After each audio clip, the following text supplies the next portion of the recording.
What up, everyone? Welcome back to Week by Week. We said we were coming back. It's been a little bit inconsistent.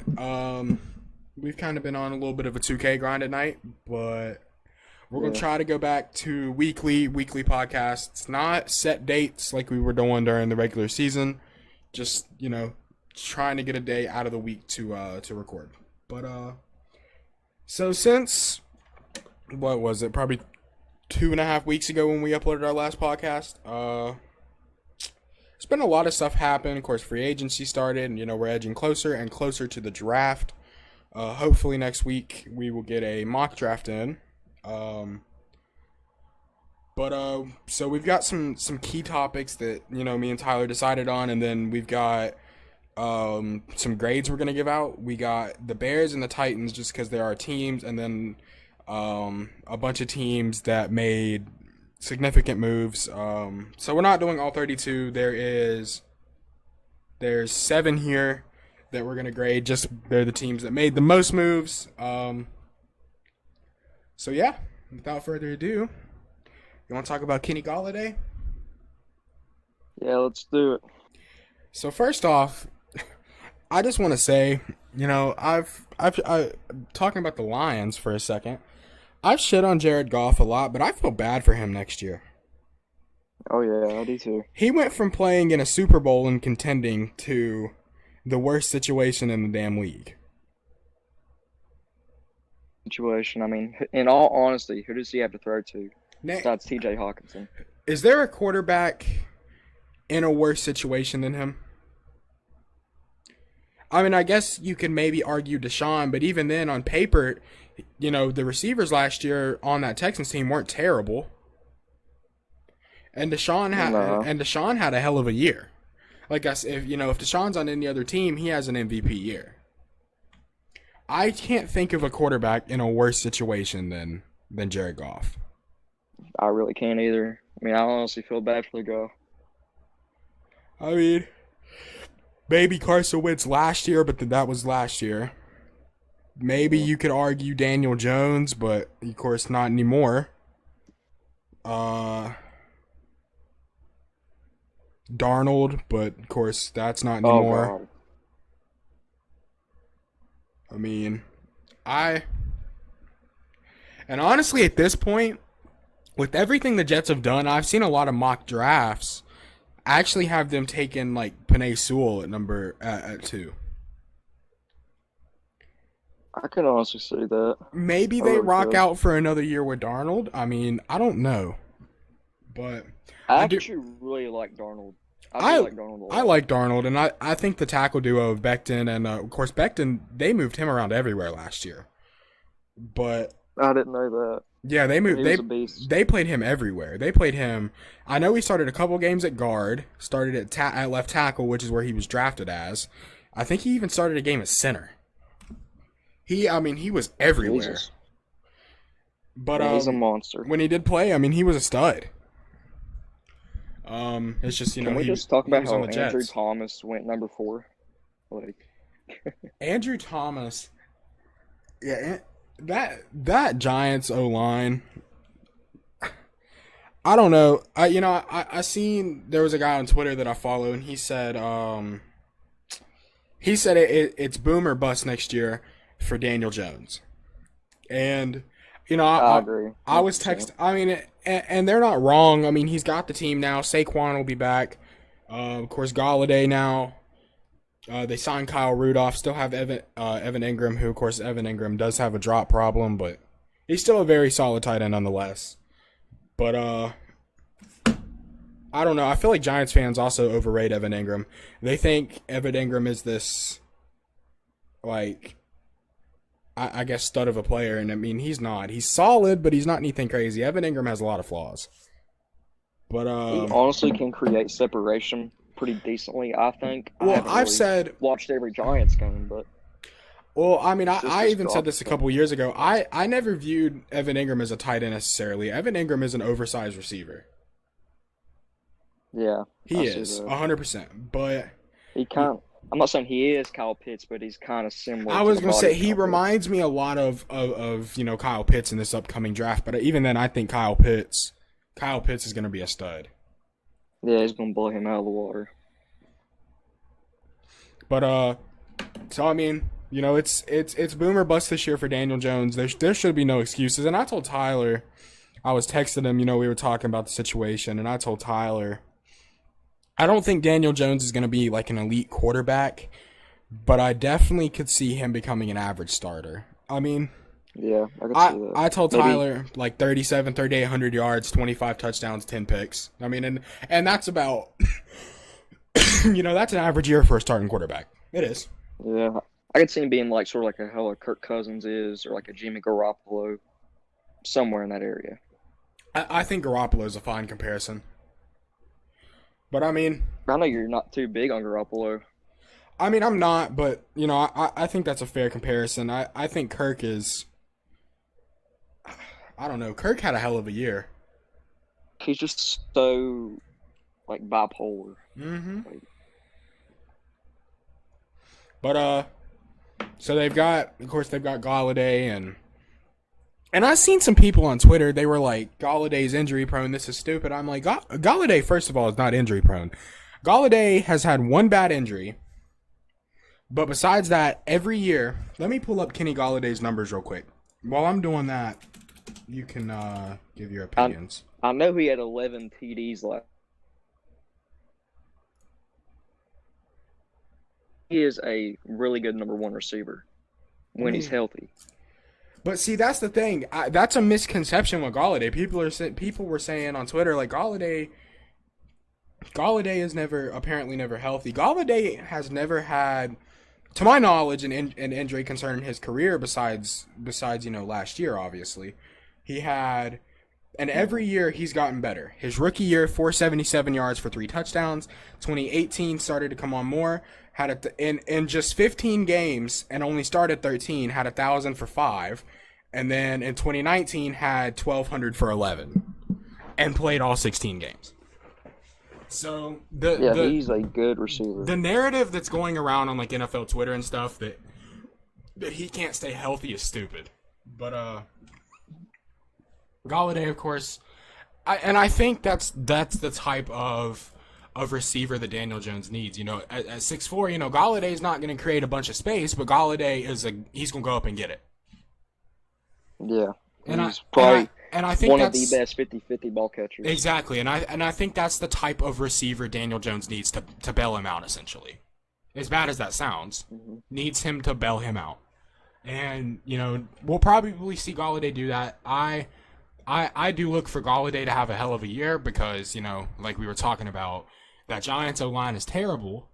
So it's, you know, Daniel Jones is probably going to resort to him a lot of times to catch those 50-50 balls. So it'll be interesting to see how Galladay does. But say Daniel Jones has like an average year next year, throws for like 3,800 yards, or we'll say between 3,500 and 4,000. Say he throws anywhere between that. I will put money right now based on Galladay's 2019 season where he played all 16 games. I will say at least 1,200 of those yards will be to Galladay. Probably. And maybe more. Maybe Galladay, you know, goes off for 1,300, 1,400, which is not out of the picture. It's not. I mean, realistically, Galladay's gotten better every year he's been in the league. So why would he not continue developing, you know, now? But, is there anything else you want to add? And then the other receivers in that receiving core are still solid. I'm really high on Darius Slayton, Sterling Shepard. I know he has a bit of an injury history, but even then, I think he'd make a really solid number 2 or 3. Imagine if they get Waddle. That would be nasty. If they get Waddle, there is literally no excuse for Daniel Jones. I'm sorry, none. They even got John Ross this offseason too, and I know you like John Ross, and I also like John Ross myself. I swear to God, I think the only reason I like John Ross is because of Madden. Because like the Madden meta is get really fast players that will just dust other corners. Yeah. It doesn't matter what overall, just speed. But and I think John Ross was also misused in Cincinnati. Yeah, I agree with that. I mean, I don't think John Ross is going to come out here and be, you know, an 1,000-yard receiver, double-digit touchdowns, but I think John Ross is a legit weapon that people are overlooking that the Giants signed. So I don't think he's ever going to be a elite receiver, but maybe an average to above average guy. They have beat receivers down the field. They have a very well-rounded receiving core, and if they add Waddle, then that's and if they add Waddle, because you know Galladay was a 4-year deal, right? So yeah, 4 years, $72 million. So realistically, you have Galladay for his prime years, right? And if they steal Jalen Waddle at, you know, what is it, 11 they have, I think. If they steal Jalen Waddle, that has potential to be one of the scariest receiving duos. Seriously. If they were to get him, I would want them to trade either Shepard or Slayton, preferably Shepard, because I do like Slayton a tad better. I'd say Shepard. I'd say Sterling Shepard would be the out there, honestly. But he just seems like he's always hurt. But I mean, a Galladay in his prime, Waddle, Darius Slayton receiving core, that sounds pretty disgusting to me. That would seriously, of course, you know, pinning Waddle doesn't become a bust or anything, which I don't think he will. That would be one of the best receiving cores in the league. That would be terrifying. Oh yeah. But is there anything else you want to add into the mix? No, that's about it for the Giants. Next topic. Tyler's favorite topic. Andy Dalton. Andy motherfucking Dalton. I'm gonna let you go first. This one's all you. I'll give my opinion, try to stay but calm for this. All right, I'm gonna try to stay calm. So, you know, we made a hard push for Russell Wilson, and you know, I applaud Pace for that. You know, go out and try to get your guy. Go get a franchise guy. But you don't get him. That don't mean go overpay for an Andy Dalton when you have a Nick Foles on the roster.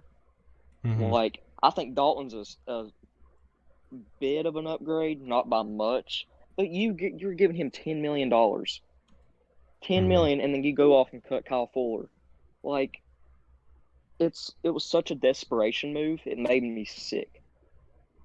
Again, I applaud them for trying to get Russell Wilson and everything, but you can't just, we didn't get him, let's just go overpay Andy Dalton. That's just too desperate. At least, you know, try to trade for a Garoppolo or maybe one of these other guys, with Sam Darnold even.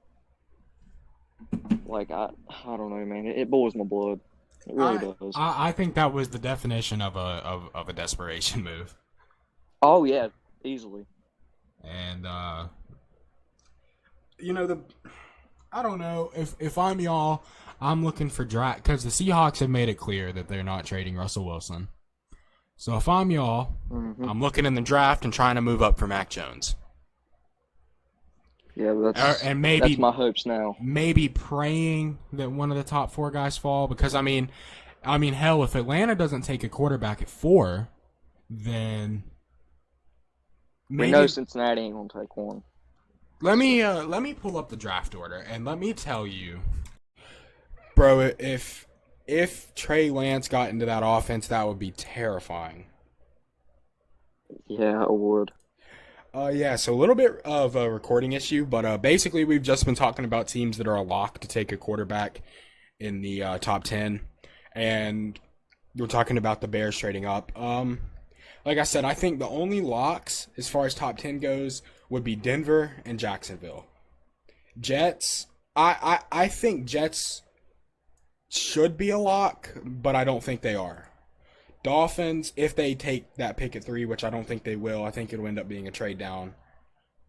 They won't take one. Falcons, I don't think they will anymore. Bengals won't.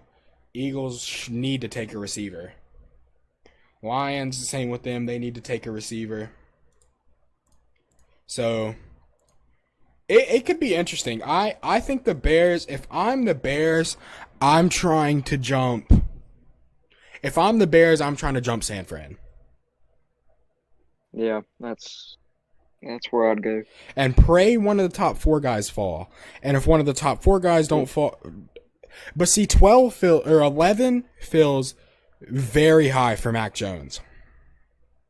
Yeah, it does.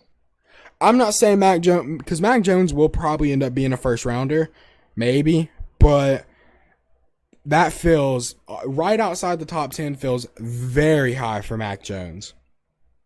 I would say 15 to 20 would be the range, I think. Yeah. Let me see what teams after 15 could take Mac Jones. Cardinals So won't. I was just thinking. What up? So the last time we traded up the 49ers, we took Mitch Trubisky. So That's a tough one. don't draft a quarterback and they end up being, shitty. So I'm tired of dealing with shitty quarterbacks. So realistically, after 15, football team could definitely take Mac Jones. Oh yeah. I think Pittsburgh could. I don't see why not. Big Ben's about to retire. Don't see why not. Yeah. Kind of a dark horse, but I could see the Patriots taking one. I don't think they will, but I could see it. I think the Patriots still need a receiver. They need a good guy.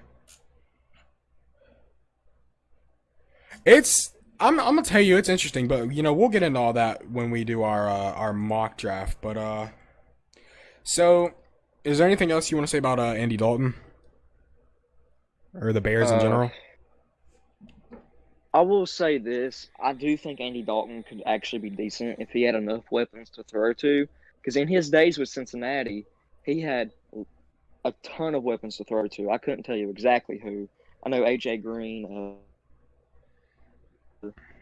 But again, he had weapons all around him. And he threw for 33 touchdowns. So I was really hoping as a Bears fan that they would go out and get Kenny Galladay to convince A-Rob to stay and have Mooney rock your slot. And even then, you have Komet at tight end and Cohen, Damian Williams, David Montgomery in the backfield. I think that's a loaded ton of weapons for him to throw to. I agree. But now I don't know at this point now. Because, I love Mooney. I just don't think Mooney's ready to take that leap just yet. And outside of A-Rob, it's just a bunch of unproven. It's like Komet's unproven. Mooney. But although I do think Mooney's going to be a beast. That's just me. And then Anthony Miller's there. I think Mooney's peak is a very high tier wide receiver too. That's what I feel. Or maybe a low end tier 1. Yeah, I just don't think Mooney has the physical in order to he be a plays receiver 1. like he's a big old boy, but over the last couple of years, we've seen so many small, fast, speedy guys take, wide receiver like 1 spots. Tyreek Tyreek Hill's the prime example. So, the game's changing. It's changing from these, and of course you still have your big ass, wide receiver 1s, Mike Evans, D-Hop, Keenan Allen, guys like that. But, the game is starting to change to a point where, these smaller, speedy guys, which is why as a West Virginia fan, I still preach this. Tavon Austin was before his time. I seriously think that. But even then, I think Tavon Austin was lacking a bunch of qualities to be a receiver 1. Mm-hmm. But I will say this. I have seen Mooney absolutely blow by team's number 1 corners, including a Jalen Ramsey. And he had 20 targets that were down the field that he flew by people. Only 7 were catchable, and he caught 5. I seen that. Yeah, he can dust you in the wind, son. He get right by you. The Bears though, I'm not a Bears fan. I like the Bears, but I'm not a Bears fan. I'll say this: I prefer the Bears over the Packers, but yes. I just question what's going on, and what's the GM? Ryan Pace, is that his name? Yeah, Ryan Pace. I question what's going on in his head. Like, some of the moves, I'm just like, too. But like, you think us, fucking teenagers who are sitting, in our damn bedrooms recording a podcast, you think if we know it, he knows it, right? And Ryan Pace. I think Matt Nagy's actually a good coach. And I'm not saying, obviously there's a lot more that goes into it, and as a GM you see that, but my question has always been, and not just for Pace, but for any GM of any sports team or player or coach or whatever, you think if we know it, they know it, right? Yeah. But of course, it's a lot more difficult than that. But if that wraps up the Andy Dalton, I briefly, there's not going to be a lot to talk about, but I do want to talk about the Falcons briefly. Yeah. So Matt Ryan got his deal restructured to make you, and it makes me think that maybe they're not going to take a quarterback at 4, but okay. And you may disagree with me here, but like in last year's class, like there was Chase Young, right? Yeah. There is no defensive player in this draft that just changes everything like a Chase Young. I agree with that. There 100%. is no. There's some great edge guys, that might go, bring top 10 first round range, but I don't think there is no Chase Young in this class that you put him in and he immediately changes your defense. Immediately. Oh, I agree. There is no guy like that. So what defensive player, what do you do it for? Do you trade down? Honestly, I would. I would trade down. I would call up a team like the Panthers.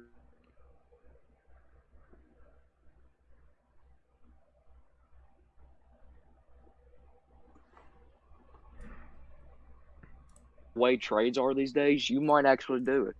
And maybe draft a guy like a Parsons there, or, some defensive guy, or even a corner. I'm not too big on Micah Parsons. I'm iffy. I think he gets in trouble too much. I've watched film on Micah Parsons, and it kind of reminds me of like an Isaiah Simmons situation. Like, where does Micah Parsons play in the NFL? I kind of think he could be like a little like versatile guy, kind of just. I mean, because I don't think everywhere. he has the size nor just ability to rush, but I don't think he has the ability to play on the inside either. I don't know where he plays. Me either, honestly. And I don't, and most guys like that, like with Isaiah Simmons, for example, Isaiah Simmons got off to a rough start. He did. He was better as the year went on, but I just don't know. I don't know where he plays. I think his best fit would be maybe an edge guy, but again, I don't know. But I don't think. I mean, I would agree with you, but I just don't think he has the ability to do that every play. I don't. See, this is where I think Atlanta, because Atlanta runs a 4-3, right? Mm-hmm. Okay, I could see him being a 3-4 outside linebacker. That's where I best see him. Now, as an end on a 4-3, I'm not sure if I see that as good. No. Hell no. I guess I could see him at a. What did you say what did you say you see him as? I didn't hear. Maybe it. like a 3-4 outside linebacker. I guess. I mean, I don't know.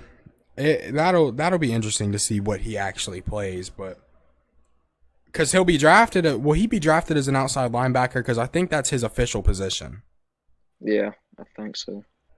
I don't know. That's very interesting, but so the question reigns: what do the Falcons do?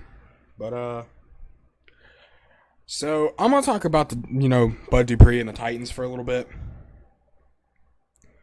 I talked about this a little bit earlier with Tyler. The Titans off season to me has been. Listen, I seen this meme the other day, and it reminded me of it a lot. The meme where it's like it's the guy. It originated in when the Patriots played the Falcons in the Super Bowl, and it was the guy with the stick poking, and it said, "Come on, do something." Do you remember seeing that?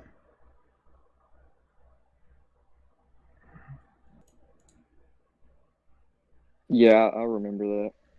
that's kind of how like the Titans offseason has been for me, because it's like, yeah, they've made big moves. They brung in Bud Dupree, but the meme I seen, it was the guy with the stick, and it said, "Come on, do something," and then it said, "No, not that."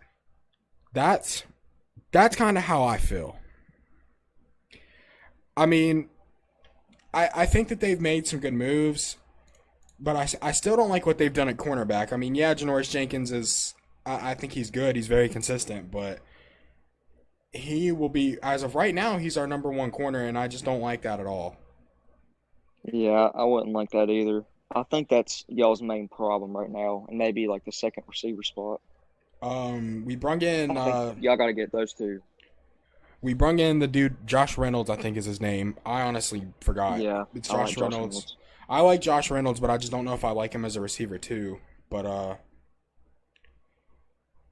I mean, they got Bud Dupree, who I really like beside Harold Landry.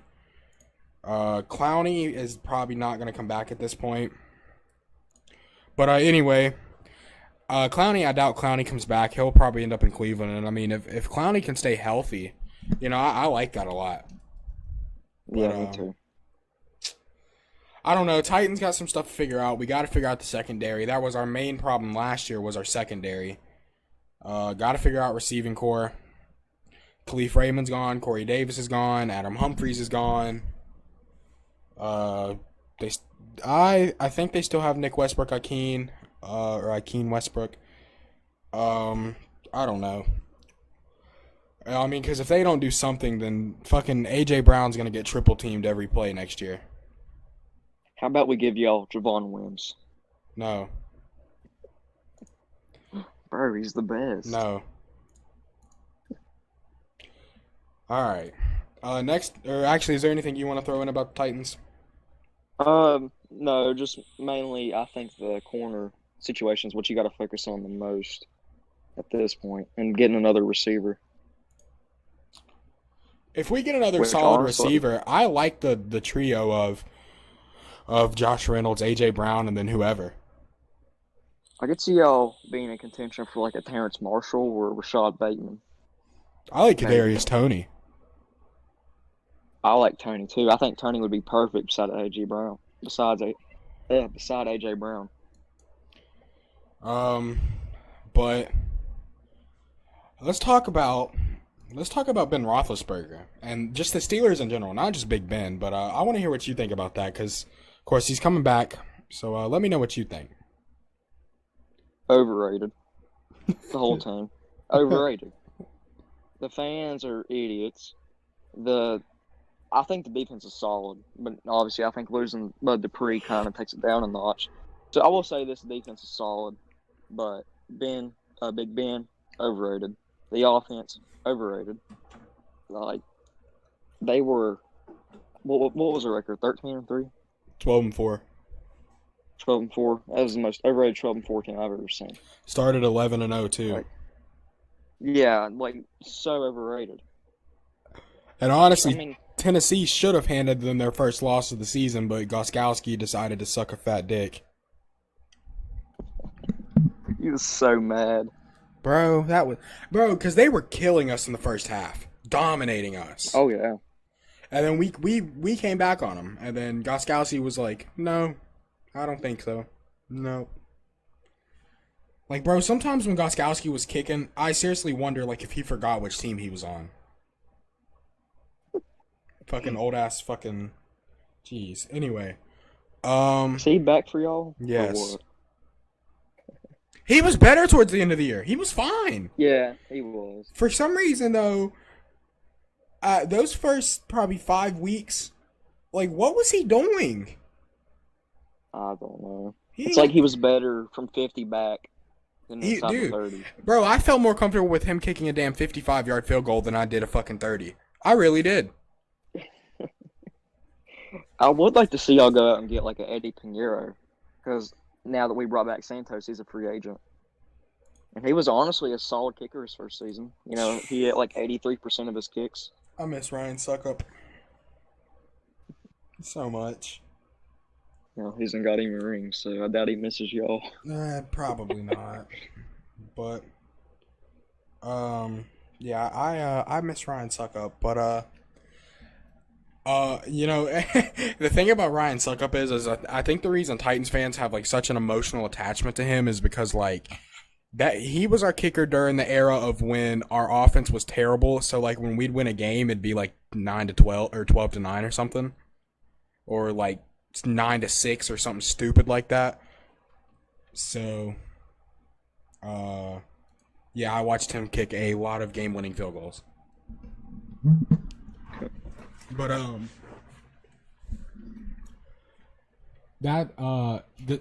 far as the Steelers go, I'm sorry, but as long as 40-year-old Ben Roethlisberger is your quarterback, you're not going to win anything. That's and just, then they have old Dwayne Haskins behind him. I completely forgot about that. You know, I truly forgot about that. He sucks, and he is so immature.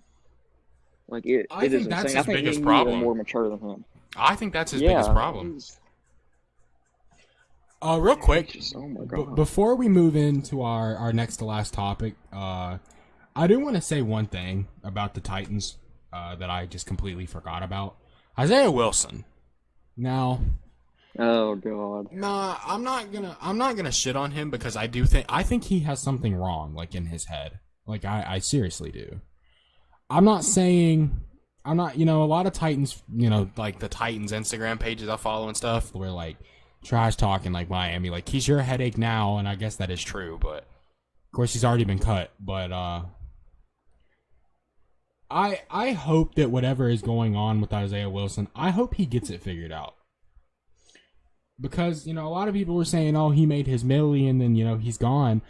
I don't think people realize because of his arrests in his rookie year, the Titans didn't have to pay him. We didn't pay him shit. It was voided by the NFL. It was voided by the NFL because of his legal trouble. We didn't pay him. So his rookie deal, he didn't see a dime of it. A dime. And he's already been cut. What'd y'all get back for him? A 7th rounder. Which I thought it was a 4th for a second. I was about to say. Nah, and I'll take a 7th rounder for that. But oh yeah. And it's crazy because at one point in Isaiah Wilson's class, he was projected to be one of the top tackle before his injury. So, I hope that if there is maybe he just doesn't give a fuck. But I think that's the case. But if there is something, because I know the Dolphins offered to send him to rehab and pay for it. So like, and I don't think that they would just do that. So if there is something wrong with him mentally, I hope he gets it figured out. Because he's still, the potential's still there. He's a great, still a great young tackle. It's just he's messed up.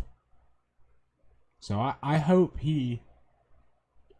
I hope he gets his situation figured out. But we'll just have to see what happens there. But we're going to take a break real quick. We'll be back. So for our last topic of the video, I do want to touch on the Jets briefly. They had the money, and they went out and spent it. Off the top of my head, I don't even remember who were some of the guys they got besides Corey Davis, obviously. But they signed a lot of guys. I know they franchise tagged Marcus May. That's a guy that, we were talking about him, and I can't remember who I told you wanted to go out and try to get him. I don't remember. Was it Chicago that I told you? We talked about Keanu Neal to Chicago. Where did he go? He went to Dallas. He went 1 year, $5 million. He went to Dallas, dude. If he can just stay healthy. Mm-hmm. Christ. But yeah, I think we're running into some little bit of difficulty, so I think that's gonna wrap up this week's podcast. Unless there's anything else you want to throw in. Just a real quick touch. I really like what the Washington football team did this offseason too, with Fitzpatrick bringing in Adam Humphries and Curtis Samuel. I think they added some legit weapons and a decent quarterback with some veteran experience. I think that division's theirs next year. I do too, and I think the Cowboys will make a push for it, but I like the football team to win it. But honestly, bro, as wild as this sounds, because I mean that division's not amazing, I wouldn't count the Giants out. I think that they would be like a dark horse. Yeah, I think the Eagles are probably the pit of it. Yeah, definitely. But I think the Giants. I think that they could be a dark horse to win that division. Yeah, I can definitely see that. But I could seriously see, as long as Fitzmagic does Fitzmagic things. I mean, he's the best quarterback in the league. As long as he does Fitzmagic things, I think that they could push 9-10 wins. Yeah, I can see that too. But next week, come back next week. We're gonna probably do a mock draft next week, if that's all right.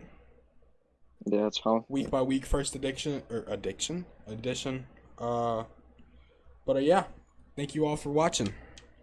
Peace.